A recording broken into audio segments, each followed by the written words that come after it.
Mesdames, Messieurs, bonsoir à toutes et à tous. Bienvenue au journal. Les mots de l'enseignement supérieur burkinabé, diagnostiqués à Ouagadougou par près de 500 participants.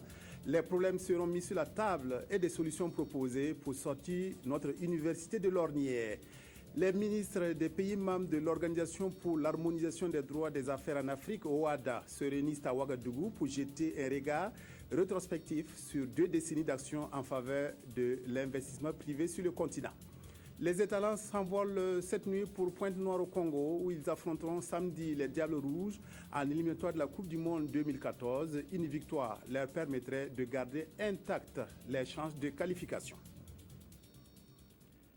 Ainsi donc, diagnostiquer les problèmes de l'enseignement supérieur au Burkina et apporter des solutions aux maux qui le minent, vaste mission confiée aux participants des États généraux de l'enseignement supérieur, ouvert ce matin à Ouagadougou. Près de 500 acteurs se penchent au chevet de nos universités. Reportage Nyarkiteda. Assurément, il pense aux solutions pour résoudre la crise qui secoue l'enseignement supérieur au Burkina. Comme lui, ils sont environ 500 acteurs conviés à cette rencontre. Leur mission, répondre aux multiples questions qui sont posées sur les problèmes des universités publiques et qui plongent le secteur dans une zone de tourmente depuis 5 ans. Plusieurs types de processus qui sont passés par là. En 2000 déjà, il y a eu la refondation avec aussi la mise en place par après donc du système LMD qui semble avoir un certain nombre de difficultés. Il y a eu aussi en fait les différents types de crises universitaires, que ce soit du côté des étudiants, que ce soit du côté des syndicats. Donc on pourrait toujours débattre pour poser la question de savoir quels sont ceux ou bien quel est le pourquoi ou quels sont ceux qui sont coupables de la situation. Mais en vérité, nous avons tous une responsabilité dedans. À cette rencontre, il s'agira donc pour les acteurs de débattre des problèmes réels qui assaillent les universités et faire des propositions de sortie pérenne de crise. Pour y arriver, un parrain de taille accompagne les acteurs dans leurs réflexions, le général Tiemoko Marc Garango, premier médiateur du FASO. Pour lui, l'atmosphère est polluée au sein des universités du fait de l'homme. C'est pourquoi il invite les acteurs à débattre sans tabou avec un message pointu adressé à chaque acteur de l'enseignement supérieur. Ceux qui dirigent ces universités, en leur disant qu'il faut des éléments compétents et intègres qui engagent le dialogue avec toutes les parties prenantes pour arriver toujours à trouver des solutions qui soient consensuelles. Quant aux enseignants et aux administratifs, je leur dis d'avoir une conscience professionnelle très aiguë, parce que ce sont eux qui fabriquent les enfants. Et donc s'ils ne font pas leur travail, c'est toute la nation qui va en pâtir. Quant aux étudiants, je leur ai dit qu'ils étudient pour eux-mêmes, ce n'est pas pour quelqu'un, et qu'ils n'ont pas de temps à perdre, et qu'ils doivent être suffisamment sérieux, suffisamment réalistes, suffisamment studieux, de manière à apporter leur contribution à la nation quand ils auront fini leurs études. Un message que les 6 commissions devraient intégrer dans les débats, propositions et recommandations. Des propositions et recommandations vivement attendues par l'exécutif selon le chef du gouvernement. Un plan volontariste, un plan d'action pour le développement du secteur de l'enseignement supérieur pour le développement de nos universités. Donc nous mènerons tous les moyens nécessaires pour que dans les 5 années à venir, au moins les problèmes basiques auxquels sont confrontés les étudiants aujourd'hui soient, je pense, définitivement réglés. Ceci étant dit, seul le gouvernement ne peut le faire. Il faut l'apport du secteur privé, il faut l'apport de la communauté internationale à travers les partenaires techniques et financiers, mais aussi il faut la bonne volonté de chacun. La gouvernance universitaire, la qualité et les offres de formation, la contextualisation du système LMD, les œuvres universitaires, l'enseignement supérieur privé sont entre autres les thématiques sur lesquelles les acteurs sont appelés à réfléchir pendant 72 heures. 72 heures au bout desquelles devrait sonner une nouvelle ère au sein des universités pour un enseignement supérieur de qualité. Enseignement toujours, sortie de promotion à l'Institut universitaire de technologie de Koudougou. De nombreux diplômés en génie civil, hôtellerie et tourisme, finance et comptabilité ont reçu samedi dernier leur parchemin. Ces diplômés sont désormais à la disposition des entreprises burkinabais et prêts à conquérir le marché de l'emploi. Reportage Claudine Bikaba. Ces étudiants, avec leur parchemin en main, sont désormais aptes à conquérir le marché de l'emploi.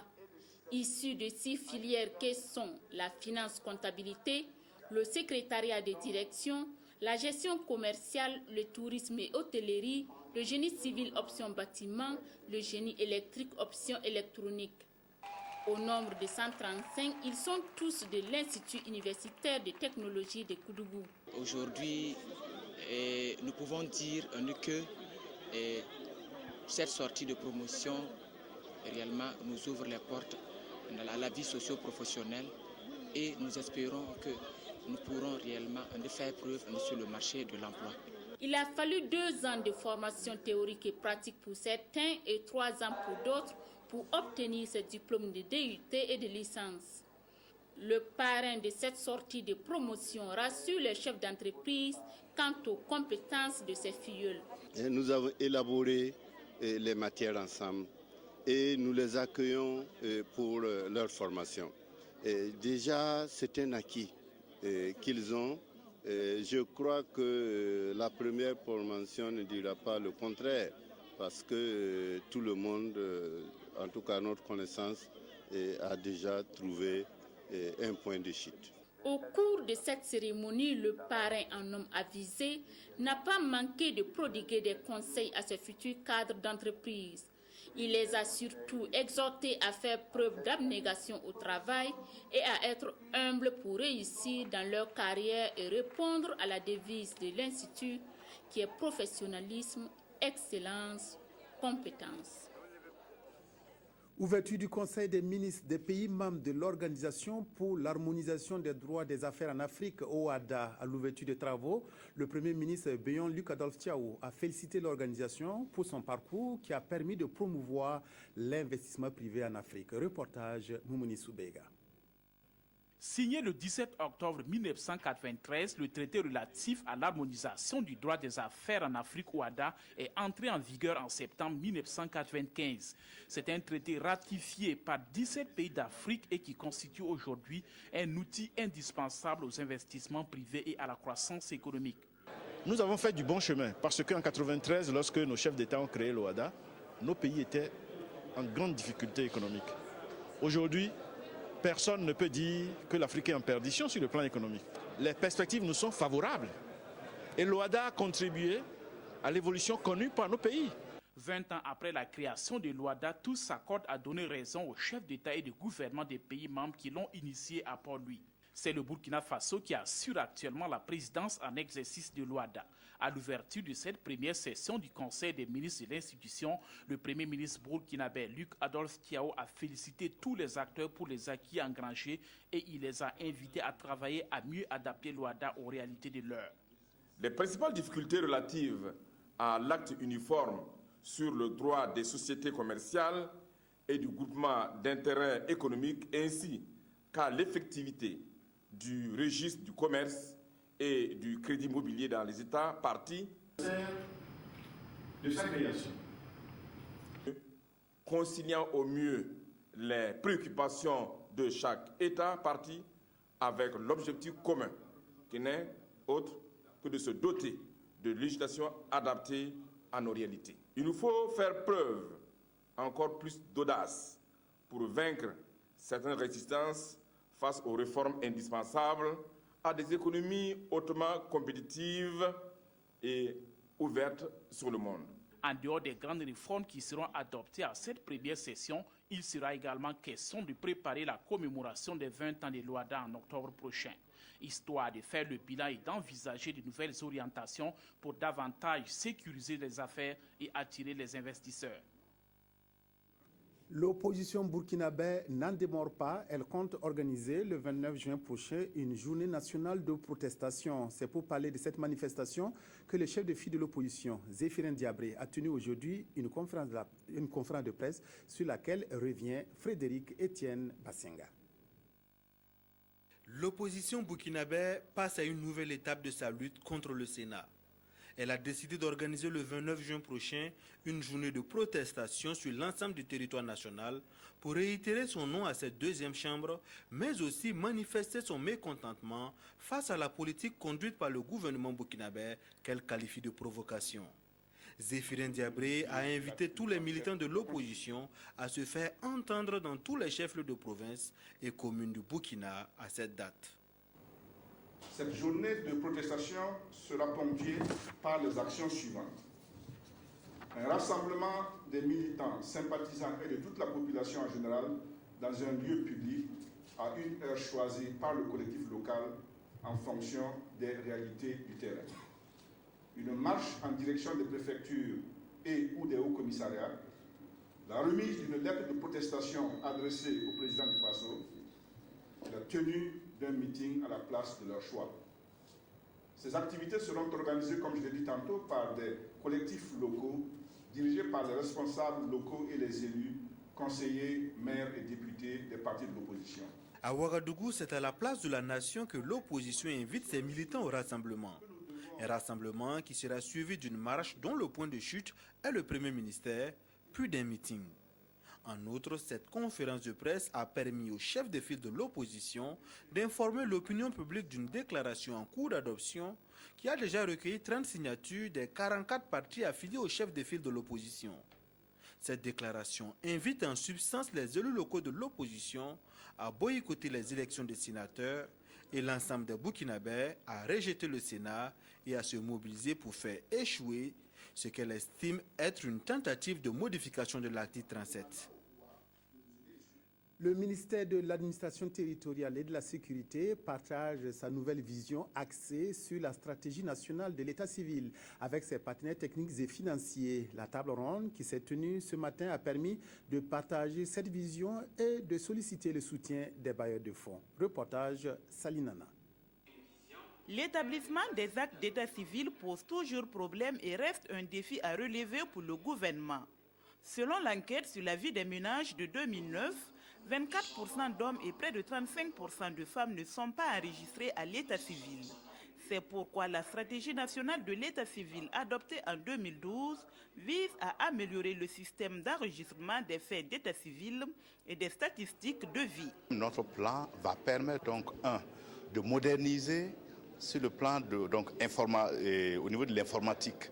Nous allons donc informatiser tous les centres d'état civil. Faire en sorte qu'une fois qu'une naissance est enregistrée, que ce soit une fois pour toutes. C'est-à-dire qu'à partir de l'acte de naissance, vous allez recevoir un numéro qui va vous suivre tout le long de votre vie. Et grâce à ce numéro, le permis de conduire sera établi sur la base de ce numéro. Et les autres actes de la carte nationale d'identité, le passeport, etc. Ça va nous permettre donc de sécuriser nos documents d'état civil. L'institution de ce système fiable et moderne de gestion de l'état civil, assorti d'un plan d'action quinquennal 2012-2016, a besoin d'un financement de plus de 34 milliards de francs CFA et nécessite donc l'implication des partenaires techniques et financiers. Il est fondamental aux droits du citoyen, mais il est également fondamental aux capacités de planification de manière à bâtir sur des bases concrètes plutôt que l'estimation. Donc pour l'ensemble de ces raisons, un grand nombre de partenaires techniques et financiers ont manifesté à accompagner le gouvernement dans ce chantier. Ce processus de dynamisation du système de l'état civil à terme offrira un dispositif moderne et performant au service de l'État et des citoyens. La Banque mondiale, elle, vole au secours des communes burkinabè. Une convention de 5 milliards de francs CFA a été signée par la banque avec le gouvernement burkinabè pour corriger les dysfonctionnements et la faiblesse administrative des communes. La remise des conventions a eu lieu ce matin à Zignaré. Reportage à Zignaré, Lazare Pouya. C'est une cérémonie consacrée à l'aboutissement d'un engagement commun entre l'État burkinabé et la Banque mondiale à travers le programme d'appui aux collectivités territoriales PACT. Cet engagement vise à permettre à la décentralisation burkinabé de résoudre les préoccupations du développement institutionnel des communes rurales et urbaines. Avec la remise officielle des subventions 2013 du PACT aux maires de Boussé, de Lumbila, de Moktedo, de Zignaré et de Zorgo, ce sont au total 5 milliards de francs CFA qui seront distribués à 140 communes de la zone d'intervention du PACT. Ça fait au total 140 communes qui bénéficient des financements pour la première phase qui va jusqu'en 2016 et une autre phase couvrira les 13 régions par la suite. Le montant alloué servira à renforcer les équipements et les ressources humaines dans les communes, toute chose qui permettrait aux maires de gérer sans grande difficulté le développement communal.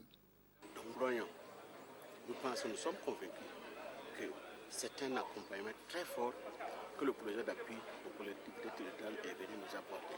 Fini donc le tâtonnement institutionnel dans les communes pour une meilleure gestion des tâches de développement.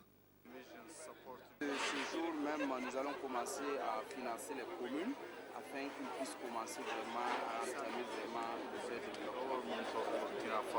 Ces 140 communes ont été identifiées sur la base de critères objectifs orientés sur la taille de la population. Jusqu'à présent, tout ce qui occasionnait les dysfonctionnements qui a été répertorié est pris en compte dans cette première phase des subventions. Ce que nous souhaitons, c'est que l'usage qui sera fait de ces conventions soit vraiment rigoureusement en relation avec les objectifs visés. Et si l'État et son partenaire, qui est la Banque mondiale, s'évertuent à mettre en œuvre de tels projets, c'est pour que les conditions de vie des populations changent. Et pour que les conditions de vie des populations changent, leur participation à la gestion de la commune s'avère plus qu'une priorité. La prise de fonction des nouveaux maires se poursuit à travers le Burkina. Raogo Pierre Kaboré a pris les rênes de la commune rurale de Mégué dans le Ganzourgou. Le maire de Mégué a été installé le samedi 1er juin au cours d'une cérémonie parrainée par le Lalinaba Tigré, Jacques Lamissa Tarpaga. Par ce geste symbolique, Raogo Pierre Kaboré devient officiellement le maire de la commune de Mégué. Il est placé à la tête d'un conseil municipal composé de 45 conseillers, dont 22 femmes. Face aux multiples défis qui s'opposent aux 40 000 habitants de la commune, le maire entend jouer sa partition. Nous allons nous atteler à améliorer l'offre éducative et l'offre sanitaire et ensuite travailler à ce que les paysans et les agriculteurs qui sont ici puissent avoir de bons rendements, puissent atteindre l'autosuffisance alimentaire et également voir du côté des activités génératrices de revenus pour que chacun puisse avoir une activité qui puisse l'aider à mieux organiser sa vie et à contribuer au développement de la commune. Le maire place son mandat sous le signe de la cohésion sociale, de l'unité et de la paix.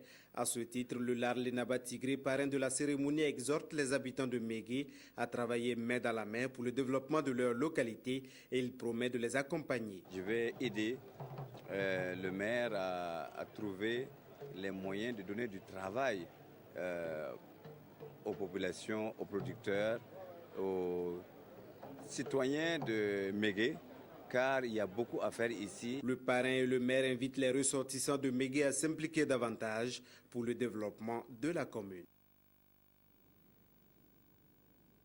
Autre province, autre commune, même cérémoniale. À Douroula, dans le Moun, la Sinakoté a pris officiellement fonction comme maire. Les priorités du nouveau maire sont la santé, l'éducation et la protection de l'environnement pour lesquelles il mènera des actions vigoureuses. Oumou Sissé Nyarkiteda. Mobilisation des grands jours à Douroula ce 1er juin. Les populations sont sorties pour accueillir leur maire. La Sinakoté, c'est lui qui va présider aux destinées de la commune rurale de Douroula dans la Bougoul du Mouhoun. Installé dans ses nouvelles fonctions, le maire pense déjà à l'avenir de la commune, un avenir qui passe nécessairement par l'union et l'entente des fils et filles de la localité.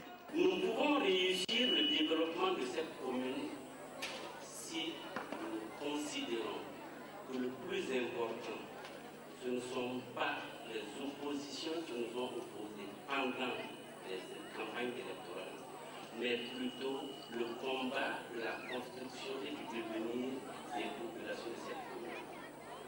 De succès que nous pouvons réussir dans notre mission de développement, si nous nous donnons la main et que nous oublions les critères d'investissement et que nous ayons comme priorité un seul mot, le développement harmonieux de la famille. L'éducation, la santé, le développement des infrastructures, la protection de l'environnement sont les domaines prioritaires du conseil municipal de Douroula, un conseil fort de 24 membres avec pour l'aide des missions placer résolument Douroula sur les rails du développement. Le ministre des Droits humains et de la promotion civique multiplie les rencontres avec les organisations de la société civile. Vendredi dernier, les OSC du WE ont pu échanger avec Julie Prudence-Nian autour des actions à mener pour lutter efficacement contre l'incivisme, une démarche inscrite dans le cadre du renforcement du partenariat avec les acteurs des droits humains. Reportage Moumouni Baro. La ministre des Droits humains et de la promotion civique face aux organisations de la société civile.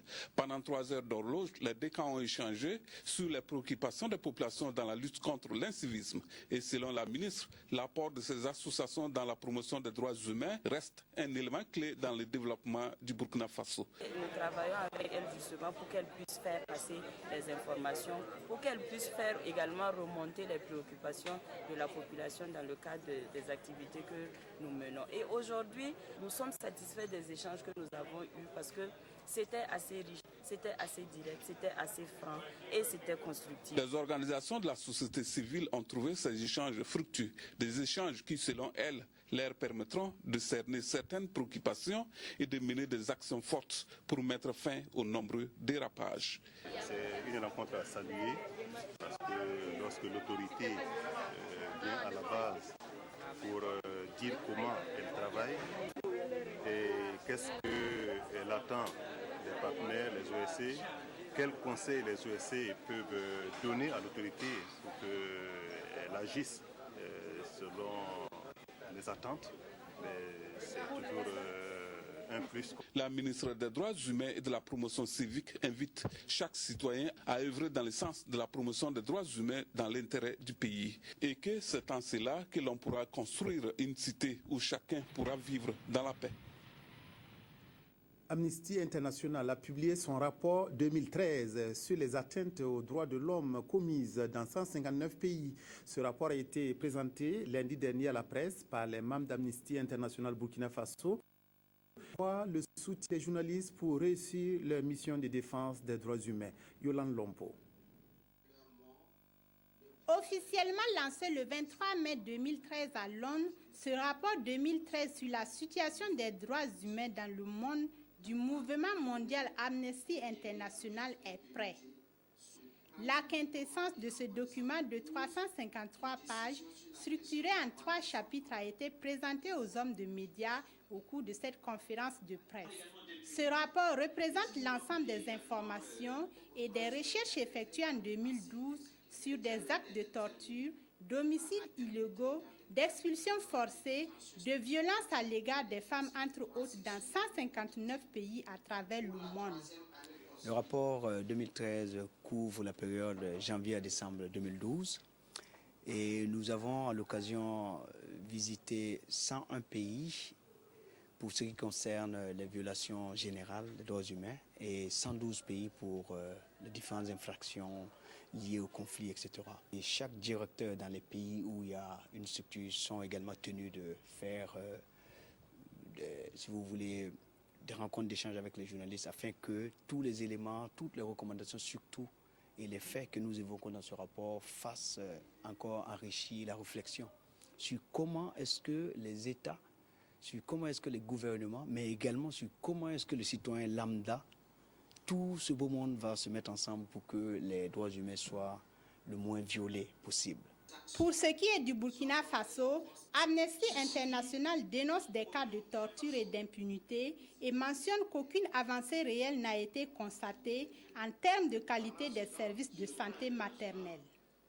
Mouvement non violent, Amnesty International considère que tout être humain, quel qu'il soit, ne peut être traité comme un animal. Il regroupe plus de 3 millions de membres et de militants bénévoles dans 156 pays qui se mobilisent pour le respect et la protection des droits humains.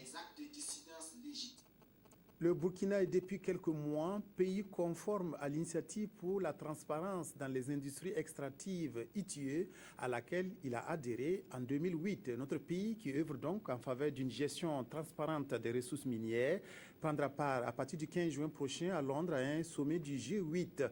À quelques jours de cette rencontre, le ministre des Mines et de l'Énergie a expliqué ce matin à la presse les enjeux de la conférence. Ouendata, Nathalie Kaoré, précision. Les pays du G8, sous la houlette de la Grande-Bretagne, veulent appuyer les efforts de transparence des pays qui souscrivent déjà à l'ITIE, l'initiative de transparence dans les industries extractives. Cette institution, qui est garante du respect de la bonne gouvernance dans le secteur minier, a déclaré le Burkina Faso pays conforme à l'ITIE en février 2013. En Afrique, il y a seulement 5 pays qui ont été retenus, et parmi les pays francophones d'Afrique, il n'y a que 2 pays, le Burkina Faso et la Guinée. Cela veut dire que notre pays compte désormais parmi les pays où l'exécutif fait montre d'une gestion rigoureuse, crédible, efficace et transparente du secteur des industries extractives. Le ministre en charge des mines se rendra à Londres avec des recommandations qui se résument à des actions qui seront menées pour approfondir la transparence dans la gestion des mines. Pour ce faire, nos actions vont se focaliser sur l'élargissement de la transparence à l'ensemble de la chaîne de valeur des industries extractives. La transparence, le contrôle et le développement des ressources de l'État, l'intégration de la dimension de développement local en matière d'exploitation minière, l'intégration des composantes sociales et environnementales, le renforcement de la composante juridique dans les projets miniers pour permettre une exploitation minière profitable à tous. La France, qui n'est pas un opérateur minier au Burkina Faso, s'est proposé d'accompagner les autorités burkinabées dans le but de faire bénéficier les populations des retombées de l'exploitation minière. Si l'ITIE a validé le renforcement des capacités étatiques dans le domaine de l'extraction minière, je crois que maintenant, et les populations et les citoyens le réclament souvent, il faut que tous ces financements, tous ces développements accompagnent la population burkinabé et interviennent dans le secteur social et dans le secteur du développement durable. Faire en sorte que les revenus miniers puissent effectivement stimuler la croissance économique et améliorer significativement les conditions de vie des populations burkinabées, c'est aussi le message que le ministre des Mines et de l'Énergie partagera à la réunion du G8 le 15 juin prochain. Il donne rendez-vous à la presse à son retour pour faire le bilan de la participation du Burkina Faso à cette rencontre. Les pays de l'autorité du bassin du Niger se concertent à Ouagadougou, retrouvailles autour de la structure focale de l'ABN en quête de nouvelles compétences pour une meilleure gestion des ressources en eau de l'espace qui compte 120 millions d'habitants. Une pression démographique qui a nécessairement des répercussions sur l'environnement. Abdoul Rasmane Zongo. L'autorité du bassin du Niger, ABN, voici une organisation intergouvernementale créée en 1980 et regroupant 9 pays de l'Afrique de l'Ouest et du Centre, ayant en partage le bassin du fleuve Niger. Ce fleuve, long de 4200 km, 3e d'Afrique et 9e du monde, reste sous-exploité, non comptant les impacts négatifs du climat et des actions de l'homme. Une structure focale nationale de l'ABN a été mise en place en vue d'une meilleure gestion des ressources en eau, d'où le présent atelier de renforcement des capacités des experts et des acteurs. Il y a ce qu'on appelle la structure focale nationale, qui est composée aussi bien des représentants de l'administration publique, des collectivités territoriales que des usagers de l'eau. Et pour qu'on parle le même langage, comme on le dit, il faut que ces acteurs-là se retrouvent pour avoir la bonne compréhension de la gestion des ressources en eau de ces usages. We started this series of workshops in 2008. Nous avons commencé cette série d'ateliers en 2008. And this is the 7th workshop we are organizing. Cet atelier est le 7e atelier que nous organisons. To strengthen the national focal structures. Pour renforcer les capacités des structures focales nationales. I invite each one of you. Je vous invite tous. To carefully follow the proceedings of this workshop. Donc à être participatif lors de cet atelier. L'espace sous-régional de l'ABN comprend une population de 120 millions d'habitants et il est attendu de la rencontre de Ouagadougou des recommandations fortes en vue de soutenir les énormes potentialités hydrauliques de l'autorité du bassin du Niger. Toutes choses qui contribuent à la lutte pour l'autosuffisance alimentaire dans les 9 États membres. Une conférence internationale sur écomatériaux se tient à Ouagadougou depuis lundi, organisée par les 2 yeux. Cette conférence regroupe des chercheurs venus de 25 pays du monde entier. Durant 4 jours, les chercheurs vont échanger autour du thème écomatériaux de construction, piliers de la croissance verte en Afrique. Frédéric Etienne Bassenga. Face à la croissance fulgurante de la population africaine et les effets des changements climatiques, les écomatériaux de construction se positionnent de plus en plus comme une alternative au déficit de logement et d'infrastructures que connaissent les pays au sud du Sahara. C'est donc fort de ce constat que l'Institut international pour la formation, la recherche et l'innovation en Afrique a rassemblé ses chercheurs venus de 25 pays à travers le monde. À cette conférence internationale qui va durer 3 jours, ils vont échanger sur les enjeux et les perspectives scientifiques, technologiques et socio-économiques en Afrique liés à l'essor de ces matériaux de construction. Aujourd'hui, les maisons en ciment et tôle, vous voyez bien que ça pose quelques problèmes, ça oblige souvent les gens même à dormir à l'extérieur parce que la maison n'est pas vivable. Depuis 3 mois ici ou 4 mois, on dépasse 38 degrés et vous voyez bien que c'est difficile. Notre travail ici, c'est de faire le point de la science, des connaissances et de fournir aux autorités publiques, de fournir aussi aux entreprises des moyens justement pour mieux situer l'état de l'art, ce qui est possible, ce qui n'est pas possible, comment il faut peut-être faire évoluer la réglementation par exemple, les normes, pour favoriser l'éclosion et l'essor de ces nouveaux matériaux. Placée sous le thème écomatériaux de construction, piliers de la croissance verte en Afrique, cette conférence internationale est organisée autour de 3 sous-thèmes dont le plus important est les opportunités et les contraintes de ces écomatériaux de construction. Ces thématiques seront discutées au cours de 14 sessions plénières. Des communications par affiche seront également permanentes durant toute la conférence. Des images à remonter le temps. Ben Idriss Zoungrana a procédé au lancement aujourd'hui des activités commémoratives de ses 40 ans de photographie. Chantal Compaoré était la marraine de cette cérémonie qui marque le début d'une exposition de clichés, de véritables arrêts sur image, d'événements politiques, culturels, sportifs et sociaux de ces 40 dernières années. Reportage Pélagie Bempanomé Sabadogo. Ben Idriss Zoungrana est l'une des personnalités qui ont marqué le monde de la photographie burkinabé depuis les années 70. Aujourd'hui, il lance les activités commémoratives de ses 40 ans de carrière à travers des expositions photos, des faits historiques que l'infatigable preneur d'images a immortalisés il y a 40 ans. Des photos qui ont captivé l'attention de la première dame du Faso, venue soutenir et encourager le journaliste photographe émérite. Je dois dire que sa carrière a été tout à fait exemplaire. Exemplaire parce qu'il a pu tenir jusqu'à maintenant et que, bon, ce sont des initiatives à travers le Burkina ou même à travers l'Afrique et le monde qu'il faut soutenir.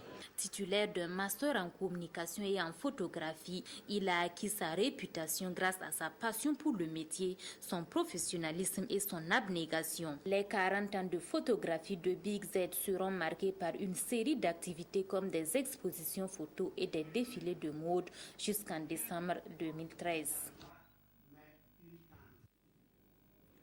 Les étalons quittent Ouagadougou ce soir pour Pointe-Noire au Congo où ils joueront samedi face au Diable Rouge en éliminatoire de la Coupe du Monde 2014 Zone Afrique. La victoire à tout prix est la devise de l'équipe nationale, condamnée à garder intactes ses chances de qualification. Richard Yamego s'est intéressé au dernier entraînement des étalons avant leur départ. Les étalons seront de nouveau à Pointe-Noire pour jouer les Diables Rouges du Congo, leader du groupe. Les étalons sont toujours dans la course pour la qualification au 3e tour des éliminatoires du mondial Zone Afrique. Après la sortie victorieuse de Niamey, qui ragaillardit les étalons et les Burkinabés, l'heure est aux exercices au stade du 4 août de Ouagadougou. La mission est difficile, mais pas impossible pour les étalons. Dans le football, il faut toujours avoir de l'espoir et se dire qu'on a une équipe de qualité. Et si on est concentré, qu'on a envie de se battre les uns pour les autres, on peut faire des grandes choses ensemble. Et en se disant qu'on joue à l'extérieur, ça ne va pas être évident. Et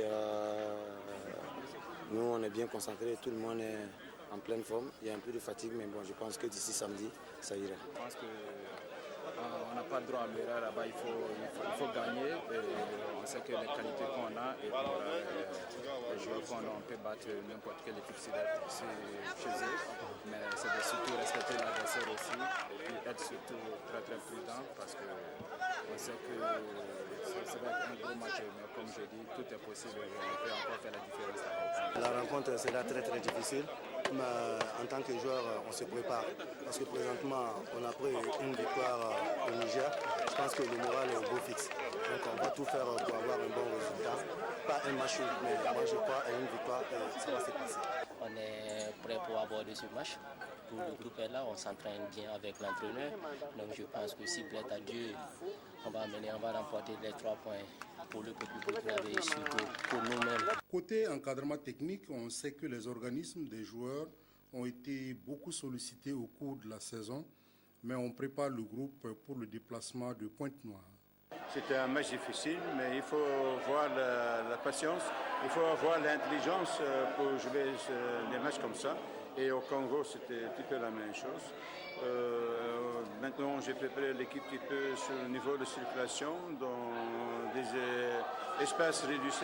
Et on va voir si ça peut nous aider à Congo, mais c'est pas facile. Mais il y a tous les matchs qui sont difficiles. C'est ce soir, dans les coups de 20h, que la délégation burkinabé quittera Ouagadougou à destination de Pointe-Noire au Congo. Les supporters des Étalos s'attendent à une bonne prestation de notre Congo. La mobilisation du peuple burkinabé et des autorités autour de leur équipe nationale ne s'est jamais démentie. Propos recueillis par Dabakini. Battre les Diables Rouges du Congo pour espérer une qualification au Mondial 2014, c'est l'objectif des étalons du Burkina à cette 5e journée des éliminatoires. Avec 6 points derrière le Congo, 10 points, les protégés de Paul Put qui sont dans une dynamique de victoire peuvent encore relever le défi. Les supporters, eux, sont optimistes, même s'ils reconnaissent que le match va être difficile. S'il continue à travailler, sûrement il peut gagner. Au moins 2-1. Actuellement, Étalon, c'est la meilleure équipe en Afrique. Donc moi, je pense que la qualification même est déjà obtenue. Je crois que ça va aller. Beaucoup ne pourront pas faire le déplacement de Pointe-Noire, mais chacun, à sa manière, doit prier pour l'équipe. Je demande à tous les chefs religieux, musulmans, catholiques, protestants, ceux qui sont encore dans la tradition autour de Moro Naba, qui se lèvent comme un seul homme autour de Moro, autour de l'imam, autour des cardinals, autour des pasteurs, à tous les chefs de l'État et des premiers ministres, prier pour ce pays-là. Du côté de la structure dirigeante, l'on s'attend encore à ce que les étalons mouillent le maillot. Je pense que du côté de la fédération et du ministère, la partition a été jouée, chacun a joué son rôle. Et je pense que les joueurs également nous ont promis jouer leur partition. En tout cas, tout est mis en œuvre pour que les étalons aillent loin dans la compétition. Ils ont non seulement le soutien du gouvernement, mais aussi celui du premier capitaine des étalons. Tout le peuple burkinabé est derrière eux, et le gouvernement, le président du Faso, le premier ministre, qui ne ménage aucun effort afin que nous puissions même arriver à cette Coupe du Monde. Vous savez que 2013, comme dirait l'autre, c'est l'année de notre année. Et je pense que les étalons doivent se battre pour gagner les 3 points au niveau du Congo. Voilà, c'est la fin de cette édition. Merci de votre aimable attention. Excellente soirée à toutes et à tous en compagnie de votre petit écran.